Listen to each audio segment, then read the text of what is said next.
মাদ্রাসা ছাত্র হাওরের সন্তান মাহবুব আল হাসান শিশুদের নোবেল নামে পরিচিত আন্তর্জাতিক শিশু শান্তি পুরস্কার 2025-এর জন্য মনোনয়ন পেয়েছেন তিনি।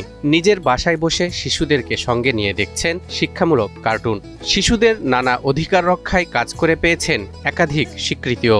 আল হাসান এবছর আন্তর্জাতিক শিশু শান্তি পুরস্কার 2025-এর জন্য মনোনীত হয়েছি এবং আমি পরিবেশ, জলবায়ু পরিবর্তন, শিশু শিক্ষা এবং স্বাস্থ্যসেবা নিয়ে কাজ করে যাচ্ছি। জলবায়ু পরিবর্তন নিয়ে সচেতনতা, শিশু অধিকার, শিক্ষা ও স্বাস্থ্য নিয়ে কাজের স্বীকৃতি হিসেবে তাকে এ মনোনয়ন দেওয়া হয়। মাত্র 17 বছর বয়সেই নিজের কাজের মাধ্যমে হয়ে উঠেছেন শিশু অধিকার রক্ষায় এক অনুপ্রেরণার নাম।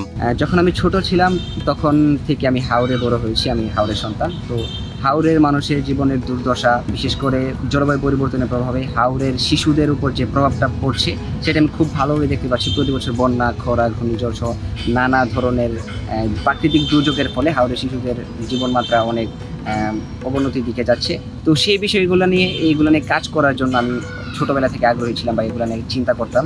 মাহবুব আল হাসান সুসংবাদটি পান গত 10 অক্টোবর শুক্রবার। নেদারল্যান্ড ভিত্তিক প্রতিষ্ঠান কিডস রাইটসের ওয়েবসাইটে পুরস্কারের জন্য মনোনয়নের খবরটি দেখতে পান তিনি। খবরটি ছড়িয়ে পড়লে স্থানীয় বিভিন্ন সংগঠনের সদস্য, বন্ধুবান্ধব ও এলাকাবাসী তাকে শুভেচ্ছা ও অভিনন্দন জানান।